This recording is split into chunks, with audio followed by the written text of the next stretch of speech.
Hello everyone, welcome back to my channel. If you're new here, hi, my name's Claire and this is Yoli.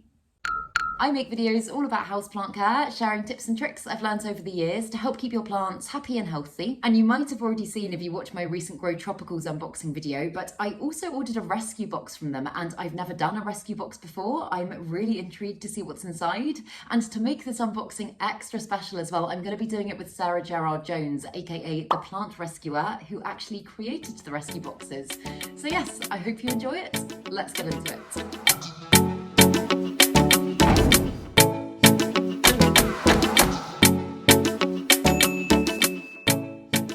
So, I'm sure a lot of you are already familiar with Sarah, but if you're not, then you absolutely should be. Her whole ethos is built on saving plants that might usually just be thrown away because they're not perfect, and not just seeing plants as disposable items, which is so incredibly important. On top of that, Sarah also writes for BBC Gardener's World magazine, is an RHS Chelsea Flower Show Gold Medal winner, and also has just published the most fantastic book. So I will link that down in the description box below. So yeah, I'm super excited to have her on the channel, and I am very excited to have a look at the plants in here. So let's get going.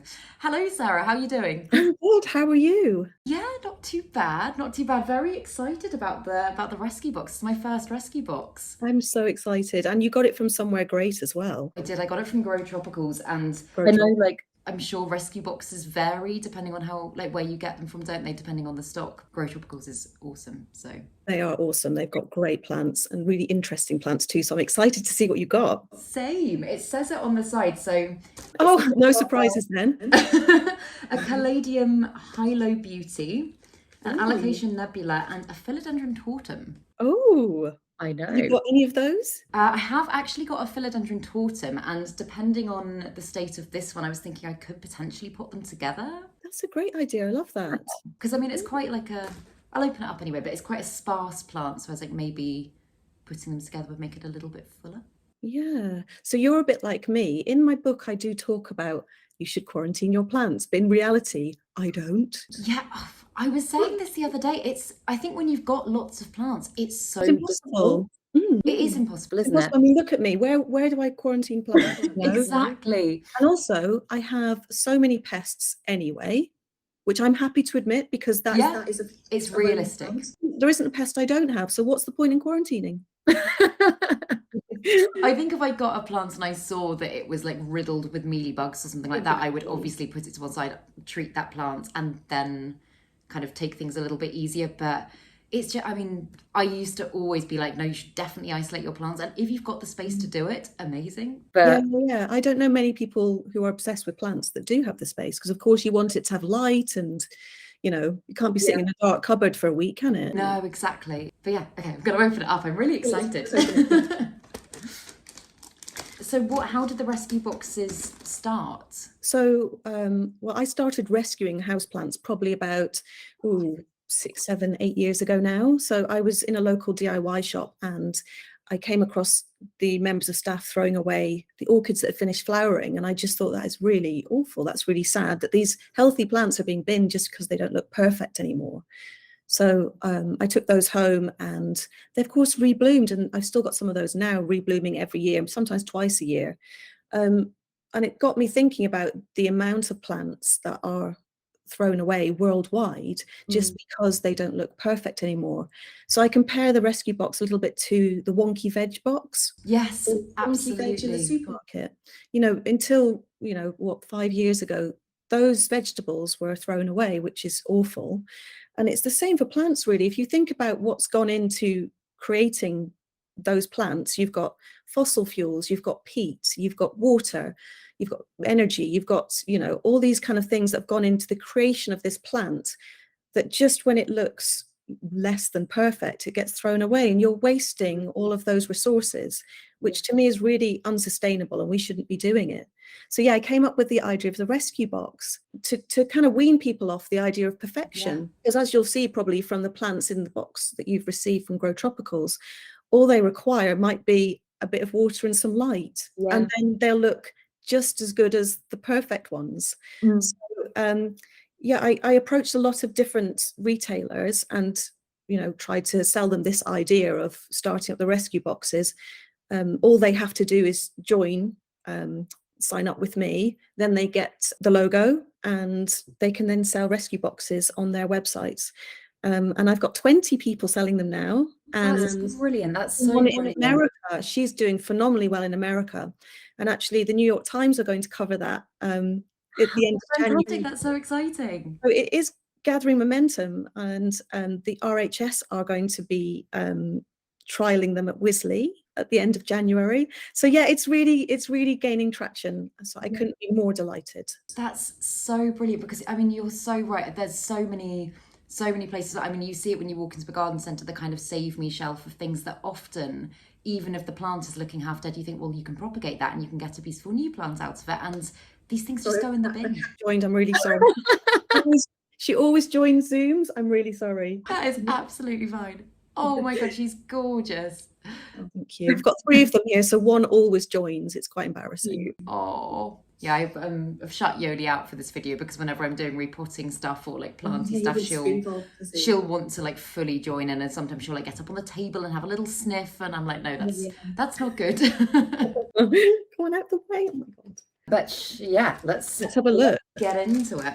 Actually, Grow Tropicals that you got that box from, they started selling them, I think about 4 or 5 months ago now. And the day that they launched them on their website, they sold 200 in 24 hours. You're kidding. Yeah, isn't that amazing? Oh my God. I know, right? So I know that there's an appetite for this and that people are invested in saving plants. So I know that this could be the new thing that everybody does. I would like that. Grow Tropicals offer, they offer like the regular, like just standard houseplant box, then they offer the rare one, and then I think there's an ultra rare one as well.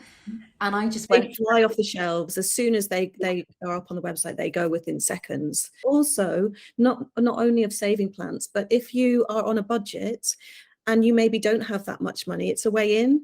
Yeah. You know, you can get 6 plants in a box for £15, which is, you know. Well, I was going to say with the one, so I just went for the standard, like the normal houseplant rescue box. Like I didn't go for a rare one or anything like that. But looking at these plants here, that's really great.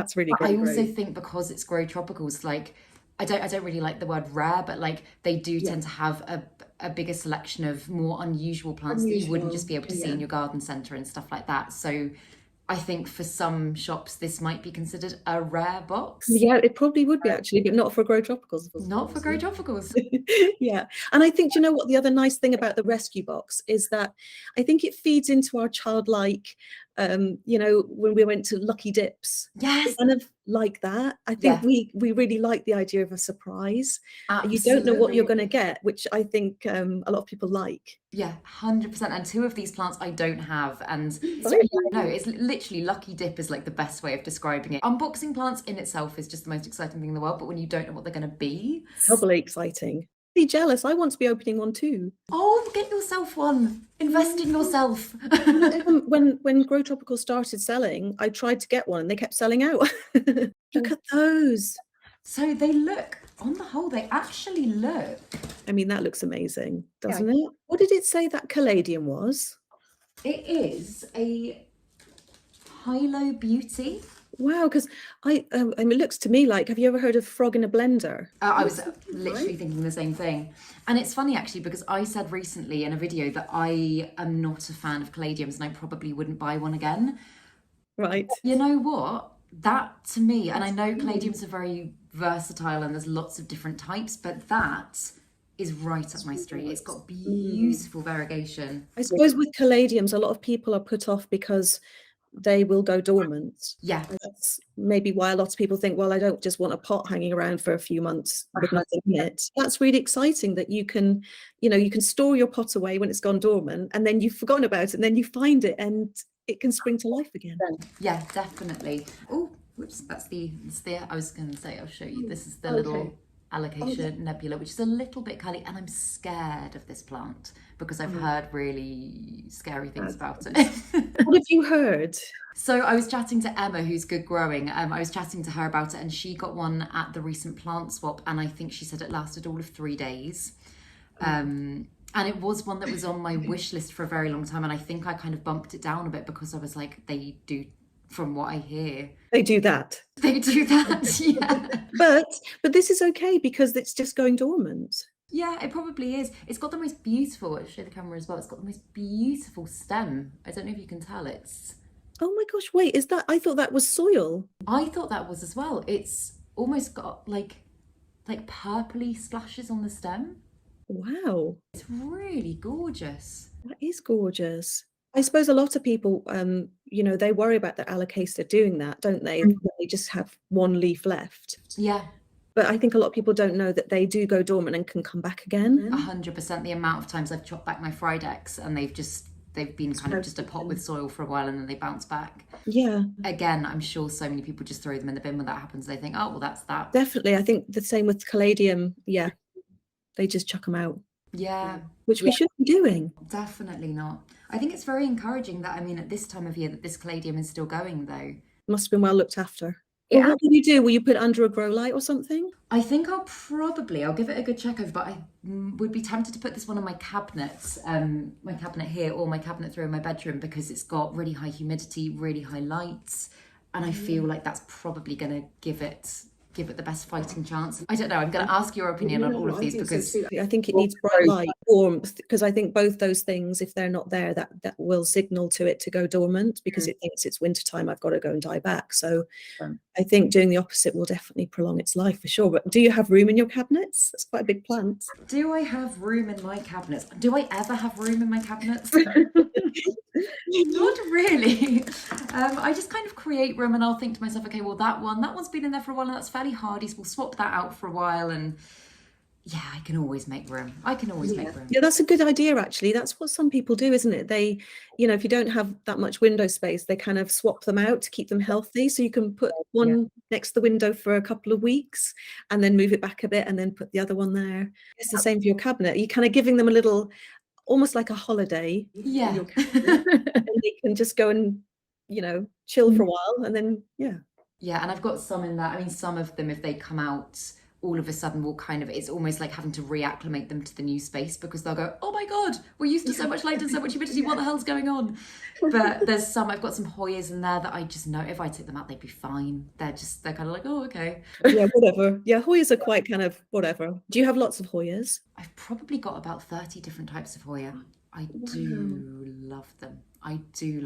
When they bloom, they smell so great. I'm not sure if it's in shot. This is very small. Can you see where I'm pointing?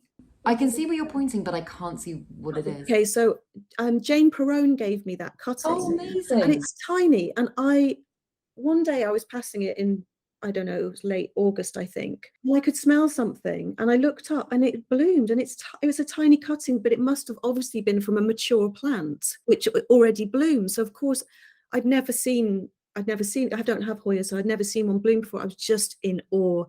And the smell from that tiny cutting was just incredible. And then I thought, why is there nobody creating a Hoya perfume?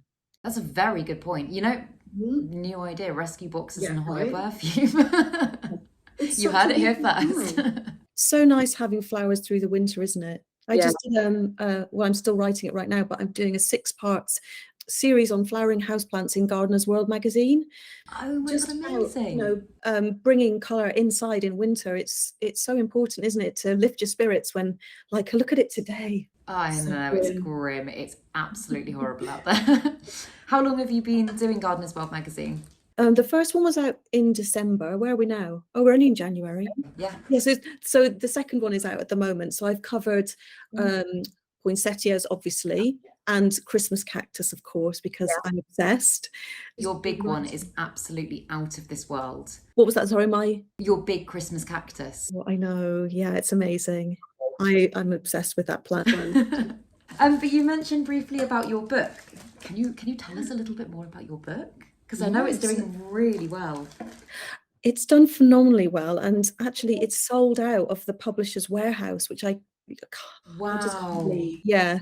And unfortunately it's sold out just before Christmas. It was unavailable on a lot of the big online sellers like Amazon and places like that. No way. Which was a bit unfortunate, but of course I'm completely blown away that it's been received so well. Like, I can't believe it. It's incredible. Can you give us like an overview of what's yeah, What's in there? Yeah. So I start with, talking about the myth of the perfect plant. There's brown leaves, there's yellow leaves.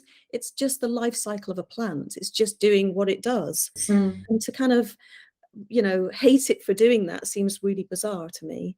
The book is really just about educating people on how to keep their plants alive for longer than a year, because actually they can live for decades and become like the Christmas cactus I have, like it could become an heirloom. yeah, I think that that's a nice way of looking at plants as something that's not short term, definitely. but long term. I think our society is obsessed with perfection, not just in plants, but the way we look, and we throw away clothes, we throw away everything when it's not looking great or out of fashion. And to do that with plants as well, I just think, come on, guys, are we really going to do this with nature as well? We're going to throw away nature because it doesn't fit into our ideals of perfection. Mm. I just think it's just wrong, isn't it? I totally agree. And I Yeah. think most of the people, I mean, going back to plants in the plant community, I think most people would feel exactly the same. I think if you're not willing to, like, if a plant starts going downhill and you do just think, oh well, I'll throw it away and buy a new one, that, I mean, that defeats the point. And I think, in my opinion, you're not kind of like a true planty person if that's your outlook. Totally. So They with do us, so much for us as well, to take that for granted. The very reason you and I are speaking right now and alive are because of plants. So to take that for granted and just sling them away just feels wrong to me. So I'm hoping that when people see this, more people will buy rescue boxes and more retailers will sell rescue boxes. So thank you for having me here today, because not spreading at the all. word is really important. It's an absolute pleasure. Thank you. And I'm sure all of you are familiar with Sarah already, but if you're not, obviously I've said it already, but everything will be linked down below. And yeah, come back anytime. Oh, thank you. So are we going to have a look at some of the other plants? So I've just taken them out of the packaging. The philodendron tortum, I mean, both of these ones, in my opinion, Look great. really great. The philodendron tortum is actually bigger than the one I've currently got. Yeah, I'll get the one that oh, it's just behind me. Or maybe they're kind of on par with each Yeah, other. look at that. Yeah. I mean, they don't look that much different, do they? They don't, to be honest, but I do think together they'd look quite nice. That's a great idea. And I want to say as well, with plants like the tortum, where it doesn't have, like, the leaves don't have that much surface area, I think you can kind of gauge if something's potentially pesty, and it looks fine. Do you have a hand lens? Do you ever use a hand lens? So I've used Emma's, again, Good Growing. I've used hers before. She bought one. I don't have one of my own. If you can't isolate your plants, get a little hand lens, because you can just really look at every single millimeter of your plant before putting it beside another one, just to check that it hasn't got anything untoward on it. Because of course the juvenile pests are even smaller. Yeah. So a little hand lens is a top tip. And what sort of treatments do you use for your pest control then? What do you do? So I'm trying to do things a lot more naturally at the moment. Previously, I've done things like Provanto and all that sort of stuff, hydrogen peroxide, and I'm really trying to move away from that now, just as I kind of find out more about the importance of soil, like the soil, the microbes in the soil, and not harming that. Predatory mites are the thing that I'm really trying to stick with at the moment. Yeah, no, they're absolutely brilliant. And I use them as a preventative measure as well, not just when, I see pests. I have them literally year round. So people kind of freak out a bit about, beneficial mites. They think, oh, I don't want those in my house, but you don't ever see them. They're great as a preventative, because if you can keep the numbers down, then really it's fine to have pests, as long as you can control the numbers and it doesn't get out of hand. Yeah, absolutely. That's why it's good to have a hand lens as well, because you can, an infestation is really hard to deal with, but one or two, you can squash them with your finger. Do you use predatory mites just kind of primarily? Is that your pest treatment go-to? Absolutely. Yeah, I love them. I use horticultural soap as well. Yeah. Which is good on contact. But yeah, I just keep it all natural. I mean, the best thing I find, strangely enough, is putting my plants outside. Really helps, because of course you have, so my big Christmas cactus that you mentioned, it got thrips. I have two really big Christmas cactus. So the one that I rescued from an elderly person's house who'd sadly passed away. It's not that one, it's another one that's even bigger. And it's actually just behind me. I don't know if you can see it. Oh, Can I you can see the top of it. Yeah, I can see the top of it. In fact, I can probably just do this. Oh, hello, kitty. Anyway, it's literally about 5 times as big as me. And it's got thrips. I was like, oh my God, that's awful. But actually, in this weather, it goes outside. And because it's cold, that slows the breeding cycle of thrips. They don't like colder temperatures. The rain washes them off, the wind blows them off. So I find doing that regularly really helps. That's really interesting. That's actually something that I don't think I've ever tried. I'll definitely give that a go. This behind me lived outside right up until it got really cold. You know, that snap we had, it was outside the whole time. And I have to say, I haven't seen thrips on it in a long time. But I wouldn't do it with you know, thin foliage leaf this time of year, because they'd obviously, tropical plants don't cope that well with, of course, in temperature. So really it is only for cacti succulents. Beneficial insects, put them outside. Horticultural soap, that's all I do. And like you mentioned, the microbes in your soil are so important. Yeah. And with chemicals, you are just killing those. I don't know if people are aware of what goes on in their soil, but if you're not, you should find out, because it's really exciting. It's something that I'm still very much learning about, but the more I learn, the more I'm just like, oh my goodness, why on earth would you put anything into the soil that would damage that? And I have done videos before talking about Provanto and hydrogen peroxide and how great they are. And they can be, but you also have to accept the fact that by doing that, you are getting rid of a load of good stuff that can also benefit your plants a lot more. And healthy plants are much less likely to have all of the issues that you're probably treating your plants for in the first place. 100%, because a plant with healthy roots and that is generally healthy is less likely to get attacked by pests. So it all starts in the soil. And something very interesting as well that I found out recently is about, I mean, I know yellowing leaves can be totally normal, but if it's a very unhealthy plant and it starts putting out yellow leaves, it's kind of the same reason why we use yellow sticky traps for pests. They are drawn to it. It's basically them saying, I am an unhealthy plant, and all of the pests will go, right, go. And I just found that fascinating, absolutely fascinating. Really fascinating, yeah. Right, okay, should we get into the plants? I mean, as I say, these two, I'm gonna kind of just put them there for a moment, because they, to me anyway, look great. They look amazing. I can't believe you got those in a rescue box. They look, I mean, I do hear this quite a lot. People are just like, they don't even look bad. I think when you hear, well, I mean, to me anyway, when you hear rescue box, I was expecting plants that were maybe half dead, and that's definitely not always the case. I guess maybe with Grow Tropicals, if they were selling much like fuller, bigger plants, and these ones were just kind of the runts of the litter. Yeah, there could be. Yeah, it could be. I guess rescue means different things to different places, doesn't it, when they put them in the box? Absolutely. It could just be they need space to clear for more plants. I'm kicking about for a while, you know, not selling, so. This is the one that I'm nervous about. But you know what, that's the other great thing about rescuing plants, is you don't need to be nervous in the same way that you would be if you bought that plant for 40 quid. Because if you do lose that plant, which I don't think you will, by the way, it doesn't really matter, because what have you spent on it? Very little. You know, you've got 2 great plants there in the background that probably would have cost, I don't know, 50 quid. Yeah. And then so this one is almost like a bonus, so you shouldn't be nervous. And actually it's a great way to experiment. You know, plants that aren't looking great, you can try all sorts of things, because it doesn't really matter. It might survive, and you might think, oh, I've done that and now I can use that on my other plants. You know, so I think it's a great way to learn. I think I've learned everything I know from doing exactly that, from experimenting with plants that don't look so great and just thinking, what can I try? What might work? I think it's just the reputation that this plant has. I'm like, okay, are you doomed already? But I think that's probably going to lose. It's obviously going to lose that leaf, so it's going to be. It's going to just be back down to its corm, its tuber. Yeah. So I think all you should probably do with that is whack it in your cupboard there, and I reckon it will push out a nice new leaf. The way to check if it's okay, of course, is to squeeze the tuber and see if it's firm, because obviously if it's rotty, if it's squishy at all, then it means it's rotten and it's had it. I was going to say that's the only thing with alocasia, isn't it? That's really when you know that there's no coming back. Yeah. But if your alocasia is doing that, that's how you check, isn't it? You take it out of the pot, check that it's firm. If it's firm, you know it's going to come back again when the weather's better. I'm just going to kind of lift it out, and it's It looks like it's got, has it got a new leaf coming? I think it did, but it's also, I don't, yeah. There we go.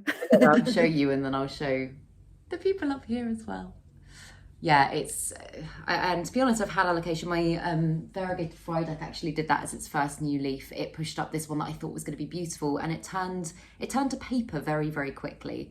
And that plant is now doing okay, so it's bounced back. But yeah, it's got some gorgeous roots on it. Really nice roots. Nothing wrong with that, is there? No, definitely not. So what would you recommend? What would you recommend for this plant? I would recommend leaving it as is. And I would, like I say, put it in the cupboard right behind you and leave it alone. I think a lot of people are tempted to fuss too much with their plants. Agreed. When in fact that plant has gone through a lot of stress. It's been posted to you in the freezing cold. It's arrived in a new environment that's not 100% what it likes. So it's stressed. But people will do this and do that and repot, and and then I think, oh my gosh, you're just adding more stress. I have to, unless it's got root rot or there's something that really needs addressing, I don't particularly want to do that. Yeah, just leave alone. I think a lot of the time we kill them with our kindness because we're trying our best. Yeah. And then kind of we harm them doing that. So I would put it in your cupboard. Is it dry? Maybe it wants a tiny bit. Yeah, I was going to say I will definitely give it a bit of a water because it is quite dry. I'd give it a tiny bit of water and just leave it alone. I might just have a look at the state of the other ones as well. But I was going to ask you a minute ago, what do you think it was like? Firstly, when did you start rescuing plants, and what was the burning desire to do it? What made you first think, oh, you know what, I'm gonna start doing this like plant rescuer thing? It just was something that I didn't even choose to do. It just was something that I needed to do. Does that sound strange? Not at all. Not at all. I didn't even think about it. I just instinctively knew that I wanted to rescue those orchids. It was just an instinct. Just this path chose me, not the other way around. The honest truth, I can't really tell you any more than that. That is just the honest truth. I feel like it's my calling. I think it's just such a nice thing to do. It's so rewarding. We all love plants, obviously, because we're watching your channel right now, but to bring a plant back from the brink is really rewarding. It's like an addictive feeling. Every day you come downstairs and it's looking a bit better, or you see that new leaf growing, you just think, oh my gosh, this is amazing, I did this. So it's a very simple, basic way of making yourself feel good. I know with a lot of your reels and stuff that you do on Instagram, where you say, I remember one, I think it was a yucca, that you were like, I've walked past this shop every day for years and I've seen this plant and finally I've decided to rescue it. This is going to be the weirdest question, but like, how do you go and knock on the door and ask someone if you can rescue their plants? That's my question. Everybody asks me that. In the interview with the New York Times, they asked me exactly that question. What advice do you give? How do you tell people, if you want to rescue a plant, how do you ask? Yeah. What would you say? I literally have no shame. I'm very polite and very nice. Yeah. Oh, I'm sure you are. I just ask. I say, do you, that plant over there is maybe not looking that great, do you need me to help you, or do you need some advice, or can you just give it to me? So basically in my gym there was another yucca. I don't know why there's so many yuccas looking so terrible out there, but they're supposedly very easy to care for plants, and I think a lot of people get them thinking, oh, we can just put it there and forget about it. Yeah, they use it as furniture or a decorative item, when it's not, it's got basic needs. But anyway, there was this yucca in my local gym, and I saw that every day I went to the gym, and it was just looking worse and worse, and I was like, oh my gosh. So I just eventually said to them, can you give that plant some water? And they said, oh, we thought it was fake. Really? As far as I'm aware, they don't make fake plants that look terrible with brown leaves and like one green leaf. Like, it's so much more realistic if we create a plant that looks like this. They obviously were just not invested in that plant at all. And I said, would you mind if I took it away and I could make it look better for you, and I can bring you a different plant in return? They were like, yeah. So I took that one away, literally confiscated it from them. And it looks so amazing now. It's just beautiful. And it was so easy. All it needed was some light, repotting, some water and some feed. That was all it needed. So I am just quite brazen and bold, I think. I don't care. I just ask. I ask very nicely. And and it's, people will say and be a bit annoyed and go no, or tell me I couldn't have it, and that's fine. You know what? If you don't ask, you don't get. So what is the harm? What have you got to lose by asking? There is nothing to lose. So if you see a plant that's been stuck in a shop, for a closed shop or an office for months on end, there is no harm in finding out who owns it and if you can take care of it. The one in the yoga hall that you were talking about, she was actually looking to rehome that plant anyway. Oh, no way. So it was kind of like serendipity that I came along, because she was like, well, actually, I thought it was getting a bit big for the space anyway, so sure, if you like it. But that one, because I'd always seen it in a window, I didn't realize how big it was. It was probably 7 foot. Wow. And I had to carry it out myself. A 7-foot yucca is pretty heavy. And I'm not trying to offend you in any way, but you're not the tallest person in the world, are you? I'm tiny. I'm only 5'2". So that was hilarious. There was people laughing at me walking down the road with this, half dead yucca. I could barely close the boot on. But honestly, I'm just looking at it now. You can't see it because it's here, and it's so beautiful. Yeah, like this. And people have said, "Oh, you should cut that and reroute it." I'm like, "Why? I love it." That's the other thing about,